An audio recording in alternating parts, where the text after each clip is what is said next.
पाकिस्तान में बिजली इतनी महंगी है कि बिजनेस नहीं हो सकता। 1 बिलियन की एक्सपोर्ट लाने के लिए 50,000 नया बच्चा चाहिए। वो जो 50,000 का नंबर है उसको 5 लाख में कन्वर्ट करना पड़ेगा। हमने ये 22 करोड़ लोगों को जॉब्स कैसे देनी है? अगर हम मैन्युफैक्चरिंग पे काम करें, अगर हम इंजीनियरिंग पे काम करें, अगर हम ऑटो मैन्युफैक्चरिंग पे काम करें, अगर इंडस्ट्रीज लगाने पे काम करें, तो हम इस पूरी मुल्क को उठा सकते हैं। हम लोग जो है हर चीज को इतना बढ़ा चढ़ा के बताते हैं और असल प्रॉब्लम्स कहीं और हैं। इमरान भाई, फिर भी बहुत से बच्चे पाकिस्तान के अंदर कहते हैं यार हमें शॉर्टकट बताओ। अच्छी बात है, शॉर्टकट स्मार्ट आदमी पूछता है, तो मैं चाहता हूँ एक बिलियनर से पूछना कि भाई मुझे वो शॉर्टकट का रास्ता बता दो कि अच्छा यार ओके पाकिस्तान में अमेजोन बहुत सेल हुआ है, रेडी के ऊपर भी लगा हुआ है कि 500 रुपये के अंदर अमेजोन सीखे। तो मैं ये समझता हूँ कि एक हम लोगों ने वहाँ पर पाकिस्तान में जो मुझे ई कॉमर्स का इकोसिस्टम नज़र आ रहा है आज, सीखने से लेके सेल करने तक, मुझे दुनिया में कहीं और नज़र नहीं आता।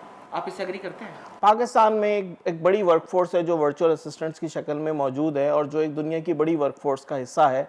लेकिन प्रॉब्लम जो मैंने आपको शुरू में बताई कि हम 50,000 बच्चा क्रिएट करते हैं, उसमें से जो 25,000 काम के उसमें से 80% ब्रेन ड्रेन हो जाता है और वो जो बाकी 5,000 बच्चा वो हमारा मुल्क नहीं चला सकता।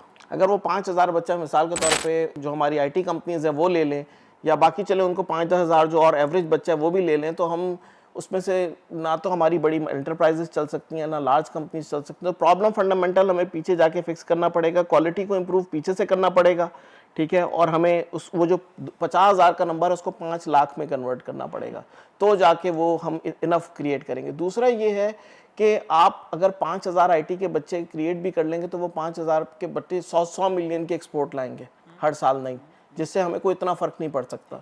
या 10,000 बच्चे भी होंगे तो वो 200 मिलियन के एक्सपोर्ट ले आएंगे। 1 बिलियन के एक्सपोर्ट लाने के लिए 50,000 नया बच्चा चाहिए, जो हम नहीं क्रिएट कर रहे उस लेवल का। तो हम 1 बिलियन का IT रेवेन्यू नहीं बढ़ा सकते। लेकिन मैं आपको एक मिसाल देता हूँ, मेरी छोटी सी कंपनी है, मैं कहता हूँ नाखून बराबर, 150 मिलियन की मैन्युफैक्चरिंग करती है और एक्सपोर्ट करती है। पाकिस्तान की 20वीं-25वीं बड़ी एक्सपोर्टर है, 3 साल पहले स्टार्ट की थी। उसका वर्किंग कैपिटल सिर्फ 5 या 10 मिलियन था, लेकिन वो 10,000 लोगों को जॉब्स प्रोवाइड कर रही है। 10,000 लोग उस फैक्ट्री में काम कर रहे हैं और उसको चला कौन रहे हैं? सिर्फ 100 स्मार्ट लोग, यानी कि ऊपर बैठे हैं 100 स्मार्ट लोग जो अच्छी यूनिवर्सिटीज से, टॉप यूनिवर्सिटीज के ग्रेजुएट्स हैं। उनके नीचे 300-400 एवरेज लोग हैं, यानी कि जो मीडियोकर ग्रेजुएट्स हैं, और बाकी यानी कि 500 लोग स्मार्टर हैं जो टॉप टियर की यूनिवर्सिटीज से हैं, जिनका एक्सपीरियंस है। 300-400 एवरेज लोग हैं और नीचे 9,500 लोग हैं जो बिल्कुल लेमैन है, ठीक है, जो सेमी स्किल्ड या लो स्किल्ड है। तो हमने ये 22 करोड़ लोगों को जॉब्स कैसे देनी है? हमें अगर इनको जॉब्स देनी है तो इनकी जॉब्स, अगर हमें मैन्युफैक्चरिंग पे काम करें, अगर हम इंजीनियरिंग पे काम करें, अगर हम ऑटो मैन्युफैक्चरिंग पे काम करें, अगर इंडस्ट्रीज लगाने पे काम करें, तो हम इस पूरी मुल्क को उठा सकते हैं, ठीक है। लेकिन IT का असर आने में हमें 15-20 साल लगेंगे और उसके लिए हमें पीछे से चीज़ों को फिक्स करना पड़ेगा। सर में खुजली होना शुरू हो गई है कि पिछले 4 सालों की बात की आपने, राइट? 4 सालों की फिगर्स की बात आप कर रहे हैं। 4 सालों के अंदर इस मुल्क का हर सनतकार रो रहा है कि मारे गए, लुटे गए, कोई नहीं, काम नहीं करने को देता, इलेक्ट्रिसिटी नहीं है, ठीक है, मैं फैक्ट्री बंद कर रहा हूँ, लोग ईमानदार नहीं है, ठीक है। आप बोल रहे हो कि 4 सालों में आपने सिर्फ 5 मिलियन कैपिटल के साथ 5-10 मिलियन इस तरह, 5 मिलियन मतलब या इससे भी कम से स्टार्ट किया होगा आपने, जाहिर है आहिस्ता आहिस्ता बढ़ाया उसमें, ठीक है। तो इतने कम से स्टार्ट करने के बाद पाकिस्तान की टॉप 20 बड़े एक्सपोर्टर्स के अंदर जबरान नियाज साहब, ये सफ़र कैसे पॉसिबल है? देखें, हम लोग जो है मिसाल के तौर पे आप पाकिस्तान में हर इंडस्ट्रियलिस्ट की बात करें जो कहते हैं पाकिस्तान में बिजली इतनी महंगी है कि बिजनेस नहीं हो सकता। अब मेरी 150 मिलियन की एक्सपोर्ट में $5 मिलियन जो है वो बिजली की कॉस्ट है आज के रेट के हिसाब से, जो बिजली बढ़ने के बाद, जो कि टोटल रेवेन्यू का 3% बनता है। अगर बिजली सस्ती भी कर देंगे तो मुझे आधा % और बच जाएगा, ठीक है। लेकिन कोई भी बिजनेस जाहिर है वो 7 या 8% प्रॉफिट के बगैर तो वायबल ही नहीं है, वरना तो मैं बेवकूफ़ हूँगा वो बिजनेस कर रहा हूँगा। तो मिसाल के तौर पे अगर मेरा पहले 7% बिजनेस था, बिजली महंगी करके 6.5% रह गया, ठीक है, यही हो सकता है ना मैक्सिमम। लेकिन टीवी पे सुने तो आपको लगता है कि इंडस्ट्री तो हमारी बिजली महंगी होने के बाद ख़त्म हो गई, सब क्रश हो गया, सारा ख़त्म हो गया, सब तबाह हो गया। तो हम लोग जो है हर चीज़ को इतना बढ़ा चढ़ा के बताते हैं और असल प्रॉब्लम्स कहीं और हैं। अच्छा, वो क्या है? फंडामेंटल प्रॉब्लम्स ये हैं कि हमारी जितनी इंडस्ट्री लगी हुई है वो इनएफिशिएंट है, ठीक है, हम जैसे मिसाल के तौर पे इंडस्ट्री को स्टीम जनरेट करनी है अपनी डाइंग या प्रोसेसिंग चलाने के लिए, तो वो हमारी जो पूरा प्रोसेस लगा है वो इनएफिशिएंट है, उसमें 30% स्टीम और हॉट वाटर ज़ाया हो जाता है, जिसकी वजह से हमारी एनर्जी कॉस्ट वैसे 30-40% चाइनीज़ की। फिर हम जो डाइज और केमिकल लेते हैं हमें वो यूरोपियन कंपनियां बेचती हैं। इनएफिशिएंट वर्ड को आप ज़रा मज़ीद आसानी से समझाएं कि भाई वही मशीनरी है जो पूरे पाकिस्तान में लगी हुई है, तो आपके पास कोई दूसरी मशीनरी लगी है या उसको चलाने वाले लोगों का दिमाग बेहतर किया आपने? देखिए मशीनरी का भी फ़र्क है, हमारे यहाँ जो है वो जो एजेंट्स हैं वो आपको यूरोपियन मशीनरी बेचेंगे, वो कहेंगे कि जी आप जो है ना वो $60,000 वाली लूम ले लें, अच्छा, जबकि वही आपको चाइनीज़ 10,000 की लूम भी मिल रही है डॉलर की, उतनी प्रोडक्शन करती है, लेकिन क्योंकि उनको कमीशन ज़्यादा मिलता है उन्होंने आपको यूरोपियन मशीन बेच देनी है। जब हम $60,000 की लूम एक खरीदेंगे तो हमारे मुल्क पे इतनी इंपोर्ट का लोड आ जाएगा और प्रोडक्शन वो थोड़ी सी करेगी, जॉब्स क्रिएट नहीं करेगी, तो करंट अकाउंट डेफिसिट ही होगा, इंपोर्ट ज़्यादा होगी, खसारा ज़्यादा होगा। तो हमारे यहाँ जो एक सिस्टम है कि लोग अपने फ़ायदे के लिए आपको गलत मशीनरी बेच रहे हैं, महंगे डाइज और केमिकल बेच रहे हैं, जिसके बाद आप दुनिया से मुकाबला नहीं कर सकते। तो अगर आपको मैन्युफैक्चरिंग पाकिस्तान में बढ़ानी है तो आपको चाइनीज़ टेक्नोलॉजीज़ को अडॉप्ट करना होगा, जिस तरह की मशीनरी, जिस तरह की टेक्सटाइल, जिन तरीक़ों पे, जिन मशीनरी पे, और फिर जिस तरीके से, क्योंकि जो हर एक ही चीज़ बनाने के कई तरीके हैं, हम गलत तरीका इस्तेमाल कर रहे हैं। जैसे नॉन स्टिक कुकवेयर हम पाकिस्तान में बनाते हैं, हमारे पास पाकिस्तान में नॉन स्टिक कुकवेयर बनाने का मोस्ट एडवांस तरीका है जो चाइना का है, लेकिन पाकिस्तान का वो ज़ाहिर है मोस्ट एडवांस तरीका है।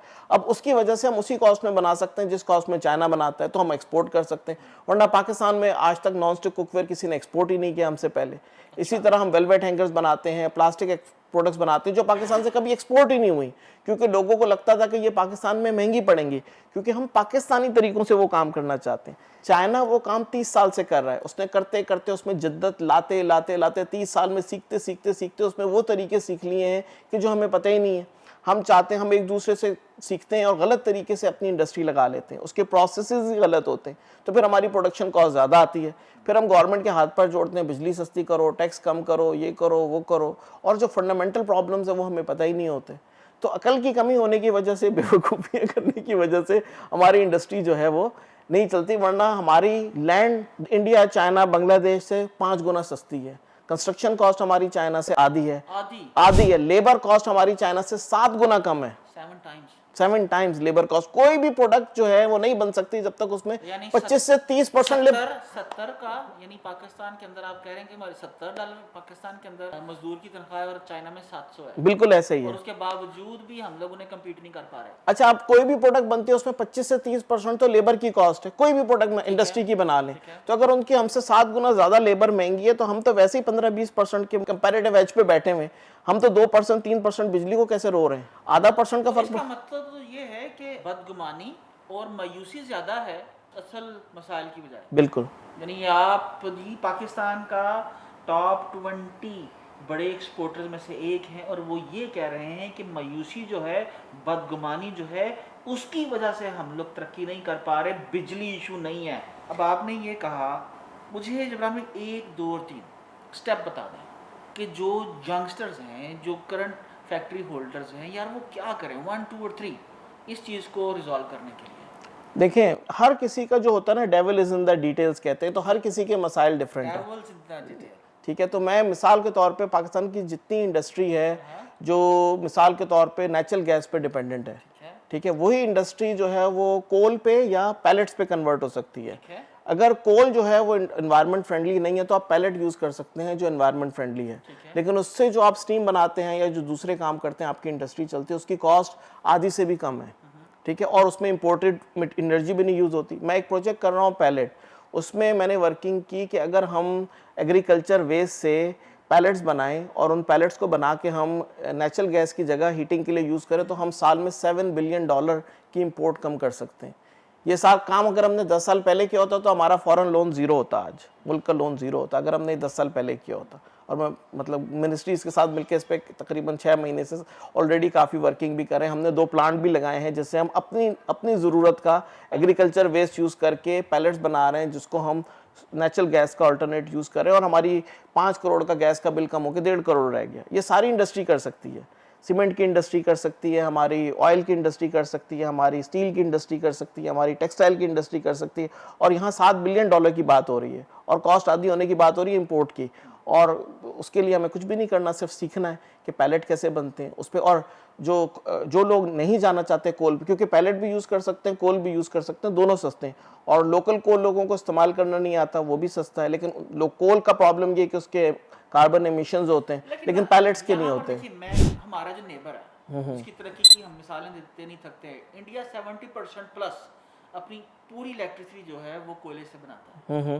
तो हम लोग जो है, हमने जो सिंध के अंदर दुनिया का वन ऑफ द फाइनेस्ट हमारे पास कोयला अवेलेबल है, हम लोग उससे क्यों इलेक्ट्रिसिटी नहीं बना रहे? बस हमें देर में ख्याल आया, हमें ये बताते रहे कि जी ये कोल बहुत लो क्लास का है, इससे बिजली आप नहीं बना सकते। तो किसी एक ऑफिसर को पैसे देने थे ना ऐसा बयान देने के लिए, जैसे किसी एक बेसिकली मैं गधा बोलूँगा जिसने पीआईए के ऑफिसर्स के बारे में गलत बयान दिया था और पूरी हमारी पीआईए बैठा दी। तो आपका क्या ख्याल है? देखिए, लोग जानबूझ के नहीं करते, हमारे यहाँ काबिलियत की कमी है।